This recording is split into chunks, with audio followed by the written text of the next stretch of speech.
Welcome to the Growth Syndicate. Today we have Andy Griesinger. Here at the Growth Syndicate, we believe that apart we are ambitious, but together we are influential. So Andy, I'm going to give you a little bit of an introduction. I don't want to steal your thunder, but Andy was a couple years ago put on the 30 under 30 list in Charlotte.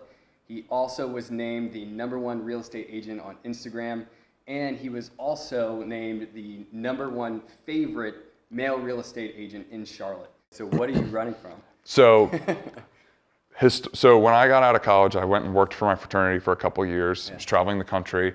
Then I moved to Charlotte and got into commercial brokerage, which is 100% commission brokerage with commercial real estate instead of residential. And basically at 24 years old, did that for 9 months and went completely flat broke, like had $1,500 left to my name.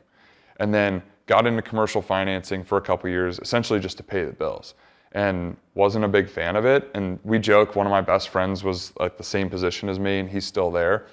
And we joke that like my job was literally just to make him look good and not actually to do any work because I sucked at it. Right. And so basically between going broke in commercial brokerage and then doing that and then getting started in residential, like money was real tight. And so basically, I was doing whatever I had to do to get by, whether it was bologna sandwiches every day because it was the cheapest deli meat in the grocery store, or taking a flask with me to the bars so that I didn't have to buy drinks all night. Right. Like whatever you had to do, that was what I was doing.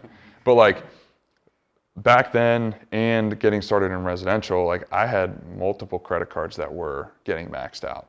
So to me, like what I'm running from every day is like that, where when I was even building out my residential business in the first couple of years, I had three credit cards that were maxed out, and there was a lot of money on those credit card bills every single month, and the interest payments were stupid. Right. And I'd go out on drinks meetings, dinner meetings, lunch meetings, dates, like anything, and you never know if that cashier or if the waiter or waitress is going to come back and be like, "So your card, it's not working."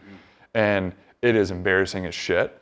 And so to me, those are like the kinds of things where every day, instead of getting comfortable, I am like, that's what keeps me going, keeps me like fueled to keep moving forward. Yeah. So I think it's like a good balance between the question, which is basically like, why do you do this and what got you into it? And also like on the flip side, it's like, what are you running from and what makes you like hungry? How do you stand out and differentiate yourself in a competitive market like that? That's where, I lean in on social.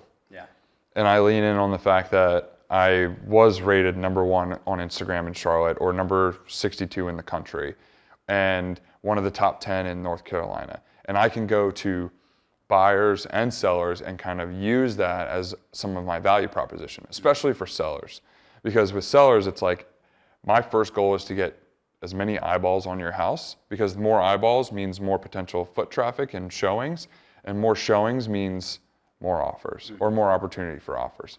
So mass exposure is the name of the game at first, and that's what I talk to a lot of sellers about. Then on the flip side for buyers, I really differentiate myself in the way that I network with other realtors in Charlotte.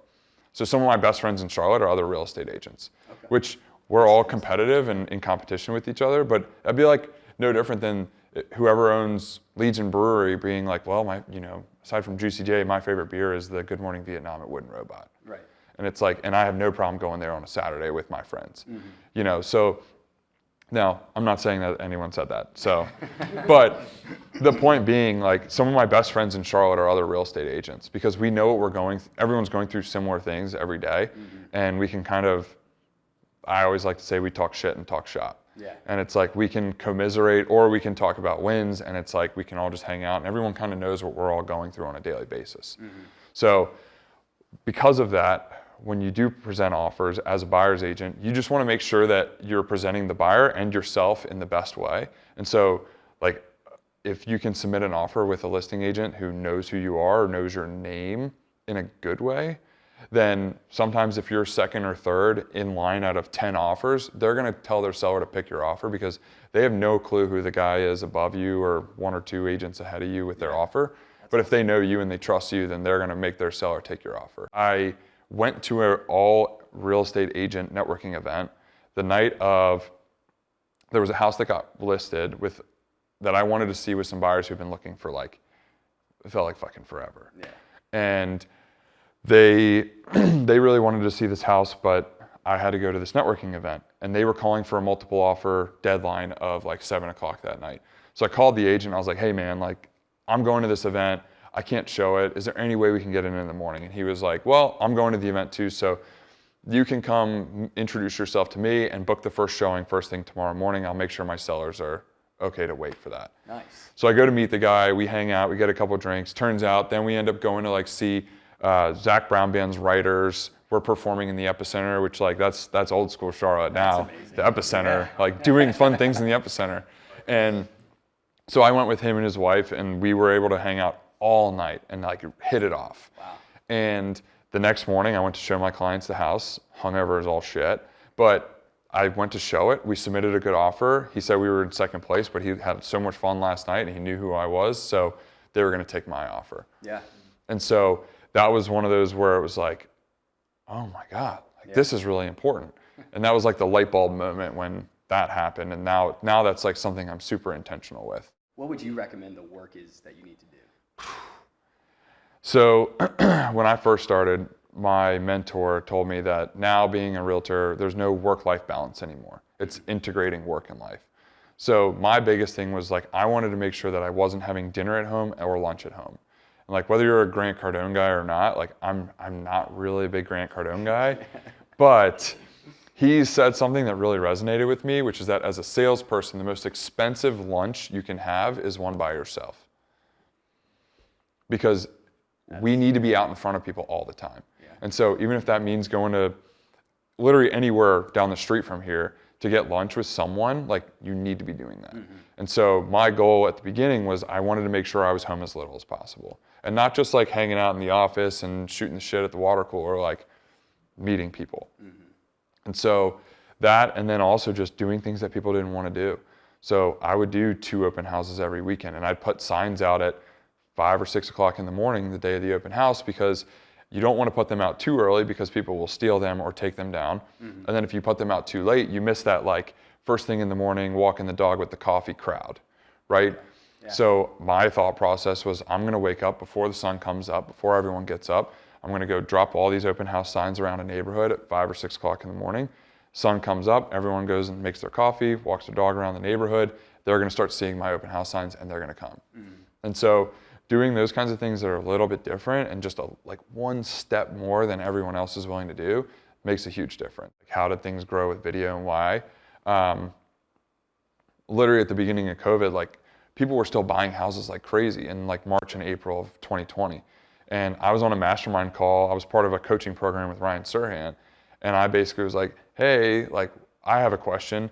I'm still selling houses. My biggest expense that I could write off on the business was meals, which you can't go out for dinners anymore. So like, what do I do before I just go buy a Tahoe, because that'd be fun? And he was like, well, you should start doing video, boosting ads, all that kind of stuff. Like start investing in the business. Don't just go get a fucking car. Mm-hmm. And so what I did was I hired a videography company here who was like soup to nuts. Like they do everything. And then that way I could still focus on selling, but I could start presenting myself as like the Gary Vee, like the digital mayor or that kind of stuff. Yeah. Like, right, you just want mass exposure. And so that to me was basically my digital billboard. So instead of buying a billboard around town, I could just focus in on Instagram. Mm. And basically the idea like was Mark Spain up there on every billboard in the city. Yeah, exactly. Instead of that. Now, will there be billboards in the future? Who knows? We'll see. Yeah. But the idea was basically to, now that everyone was going to be working from home and everyone who was like working before is now at home, like actually working or just like scrolling Instagram all day from their couch while they're moving their mouse. I wanted to make sure that every time they open Instagram and Facebook and whatever, that like I was there and I was in front of them and doing stuff. And they could see like, hey, like COVID's happening, but this guy's still out here selling stuff. He's still out going to drinks. He's still out going to do that. So that was kind of the point. But then also, not just Instagram, but then YouTube, being able to have like content that will be there forever. Mm-hmm. And being able to post and say, look, here's Uptown, here's South End, here's Dilworth, here's all these different neighborhoods. And I'm going to walk around and just tell you what I like about them and different things that are good to know. And then that way, also people who are in Boston, New York, California, Texas, whatever it is, as soon as they go on YouTube and type in Charlotte real estate because they're thinking about moving here, if they see a list of realtors walking around, the idea is they're going to go, I like that guy. Mm-hmm. And I've made really good friends. I have a client that he's from Guadalajara, Mexico, bought a house with me last year because literally he and his wife were looking around on YouTube to figure out where they wanted to live and who they wanted to work with. And this dude just straight up sent me the sketchiest email. And I set up a conference call with him. And sure enough, like literally 3 days later, he went under contract on a house. A little bit more on Instagram because I feel like that's a platform that you really leverage along with YouTube. We're trying to do the same thing here at TGS. Do you have any advice for us as far as like getting in the nitty gritty of the tools? Maybe some of our audience is using those too that they can kind of pick and choose from. As far as tools, I would say one of the biggest thing is like think about whatever Instagram put out most recently and whoever they're competing the most with, that is what they are going to favor. And so that's where up until like this week, for some reason, something happened with Reels and the algorithm with Reels is like terrible right now. Mm-hmm. But before this week, it was like Instagram is competing with TikTok for short form video that you can swipe through. And so that was Reels. And then one step like deeper with that is not just posting videos the way that I post videos on Reels, but actually if you use their platform and create the reel on Instagram, they will push it out more. Because the algorithm can know where that comes from and like basically what you're doing and where it comes from. So the first time I went to post a reel, I made the mistake of dropping it in TikTok, uploading it, pulling it right over to Instagram, and they were like, Good try. Like, no way, dude. Yeah. It was the worst engagement I've ever had on a post, like noticeably bad. Because they were like, you brought something over from TikTok? Like, no.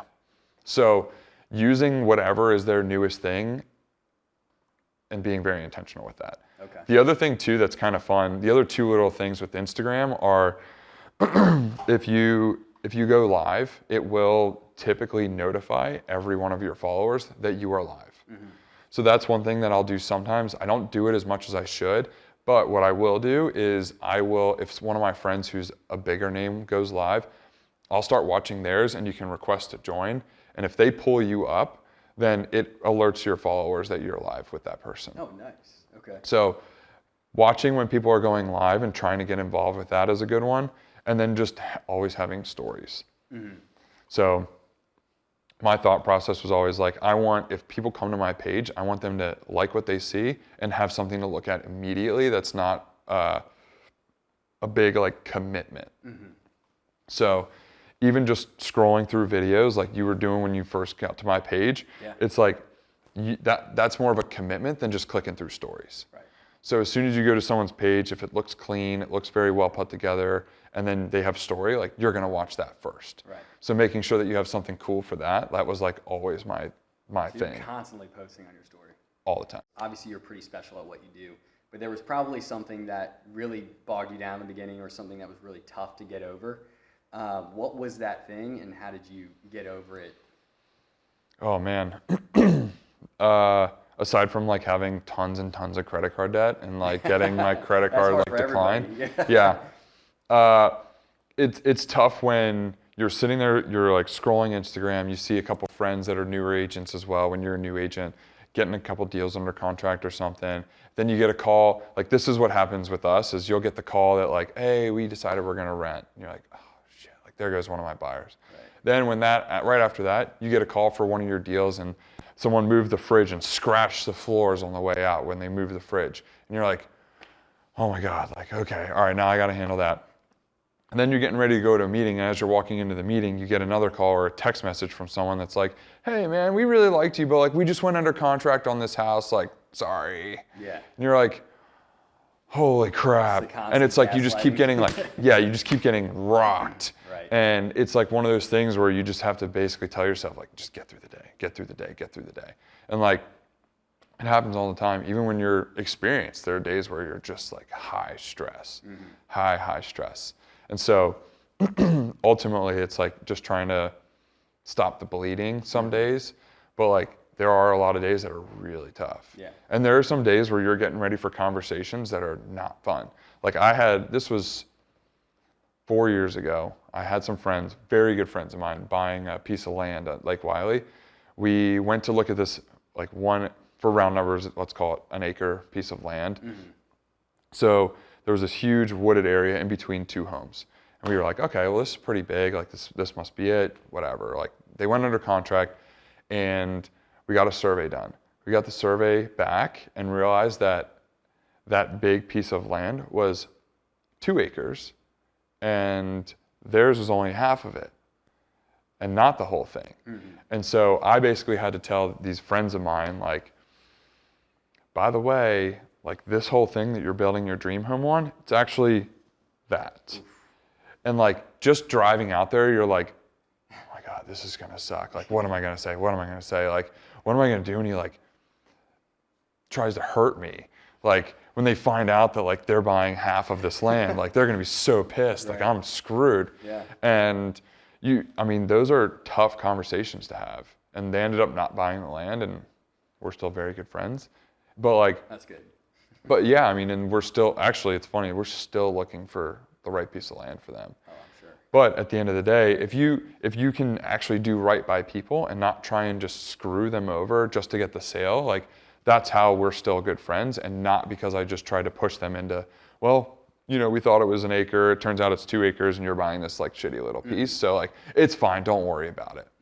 If I would have pushed them into something like that, then I would have never continued the relationship with them. Yeah. But at the end of the day, like there are good days, there are bad days, and there's some really fucking ugly days. Well, and then also if you look on that kind of thought process, if you look at like successful entrepreneurs, the only reason they're successful is because they failed more than everyone else in their field. Right. And so that's sometimes what you have to tell yourself is like you're just failing your way forward, like fail forward or learn from your failures, whatever you want to say about it. It's true. The only reason why people are successful is because they failed more than everybody else. Yeah. You know, how do you create value if you don't have any credibility, if you don't have the experience, and you're not selling anything? So have you ever been there, and what's that look like? Yeah, and we call that commission breath. Yeah. Okay. And it's like, if you think, like, if you compare sales to like dating, if you are pushing so hard to try and like date someone or get a girl, whatever, like it's not going to happen. Right. And if you're pushing so hard to try and get a sale and close a deal that like shouldn't be happening, like it's going to be so bad, and it's not going to happen. So it's almost like you have to come back to this mindset of like, I'm going to help people. I'm here to help. I'm here to educate you and guide you through this. And that's truly where, once you can get to that mindset where it's like, you know, do I want a sale right now? Absolutely. But like, am I going to like compromise my like conscience or my integrity in order to do that? Like, no way. And so that's where I tell buyers all the time, like when we go into a house, I'm going to tell you the good, the bad, and the ugly. And ultimately, I don't care what you buy, and I don't care when you buy it. I am here to help when the time is right and when the house is right. And when you truly like start to actually internalize that, it's amazing how many more deals you can do. Yeah. Because you're just helping people. So one of the big things that, especially building out a business in real estate, you start with a lot of buyers. It's a lot heavier on buy side than sell side. And one of the things that I've always liked to say is, I'm going to put on my 5-year from now listing agent hat when we go on a showing. And so that was kind of like my differentiating factor at first, was when we go into a showing, I'm going to think about and I'm going to tell you the things that could screw us in 5 years if we go to list this house. And so you may really like this place, but if it backs up to 77, has an HVAC that's 20 years old, has power lines, and then you can see the planes flying over top, I'm probably going to tell you not to buy that house. And I have no problem telling someone not to buy something. Or if I can feel that like a house isn't the right thing for someone, like I will help reassure them of that. And so Sirhan had this quote that I heard when I first got into real estate, where he said, we're not here to push people towards or pull them away from a sale. We're here to reassure them of the decisions they were already going to make. And so that's where, if I can feel, because, you know, some of these houses aren't great for what I want personally, but I'm not going to push that on someone. And I know agents who will do that. Yeah. And I know agents who will say, like, you have to buy in this neighborhood. This is the best neighborhood. You have to go here. And as soon as the buyer goes, well, I want to buy over there, they're like, no, you don't want to do that. You know, unless there's a reason, like a real reason. Otherwise, it's like, my job is not to steer people to something, because technically steering is illegal and I can actually get in trouble for that. Yeah. But it is to make sure that I can help people find what's right for them, but then also like actually succeed at their goal of buying or selling the house. Yeah. Now what about the markets where people are trying to invest in, like, let's say like a beach home or something like that, or a mountain home? What would you recommend for those folks? Those are both pretty common right now, just because Charlotte, that's one of the great things about the city, is we're 2 hours from the mountains and we're 2 to 5 hours from any beach, or 3 to 5 hours. And so ultimately it kind of boils down to some of the same stuff as in Charlotte, which is walkability, especially to retail, and if there's something that's really popular to do there, as close to that as possible. So if you're at the beach, like, you want to be as close to the beach as possible. Or if not, you want to be able to make sure that you can have things for people to do. So I've been on, dog agrees. I've been on at Airbnbs in Charleston that they're not on the beach, but they have a golf cart that comes with it. Yeah. So you can take that to the beach. So like, that's where almost sometimes it's either focusing on ease of use or having something that's like the cool factor. Something that's a little bit different. So if you're not right on the beach and you're a block off, that's fine. But if you're like a few blocks away, maybe have a golf cart or have bicycles or something. Like I have some friends that just got a beach house or a house in Wrightsville. And basically they are off of the island, but you can get to the beach in about a 5-minute drive. So what do? They went and bought 10 bikes. That's smart. And when I got to go stay, this is the other little thing, is like, if you're gonna go do that, send some friends there for free to like test run before you start having guests. The ratings and stuff. Yeah. Because there are like little things where, for example, like we basically went to their Airbnb for a test run for my birthday over the summer. And small little things like there was a pocket door into the bathroom that had glass on it, and it didn't have anything to slow it down. So it would literally go in and smash against the wall. And I'm like, you get one dumb drunk guest that doesn't care, they're gonna slam that thing shut and that's gonna shatter. Like, have something to kind of buffer that. Yeah. Or even something as simple as like having a mirror in the bedroom or having the little suitcase stand or things like that. Just like little things where it's easy. You close on the place and you can send people there for free to just do a test run. Whether it's local or at like the beach. That's fair. But I would say, like, if you're going to the beach, like, go spend a weekend out there and be super intentional with like meeting with people, and just honestly go sit at a bar and talk to locals and be like, hey, where would you stay? Where do a lot of people stay? Where have you heard of a lot of people staying? Like, literally just go like immerse yourself in that, like, not culture, but in that, oh man, I'm blanking on words.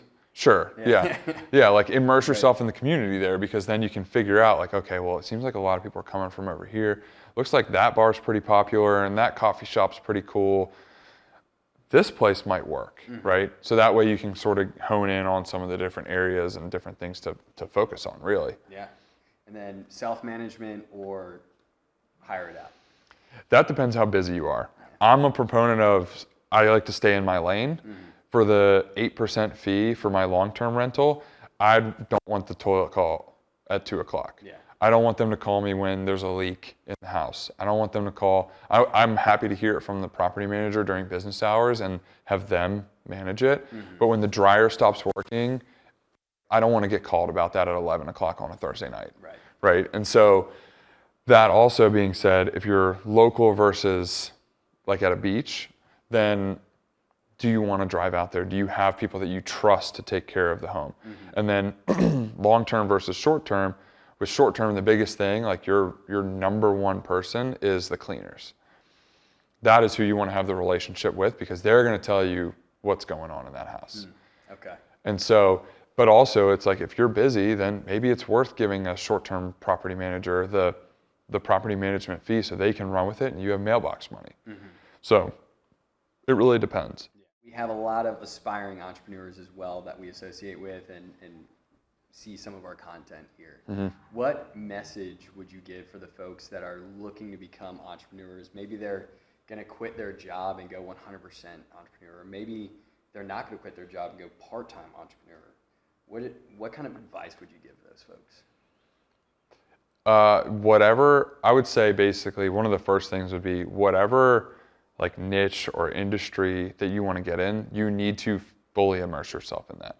So we were joking earlier before we started, but like I sell houses all day. I talk to people about real estate all day. I'll go home and I'll watch the stupid Selling Sunset and Selling OC and all those shows on Netflix because I'm just fully immersing myself in the industry all the time. So in the morning, I'll go to the gym, I'll come home, make a cup of coffee, I'll hit YouTube, and I'll start watching Ryan Serhant videos, NS videos, who does a lot of property tours. I'll watch all kinds of stuff, just real estate focused. When I first started, I was listening to any podcast that I could about real estate techniques, tips, tricks, anything. So ultimately, to me, it was just making sure that you can fully immerse yourself in whatever you're planning on doing, because there's no other way to learn it than actually doing it. And so if you're talking the talk and learning from all these different people, like as you're going, like it's going to grow faster. Definitely helped a lot of people today, so thank you. I hope so. Thank you.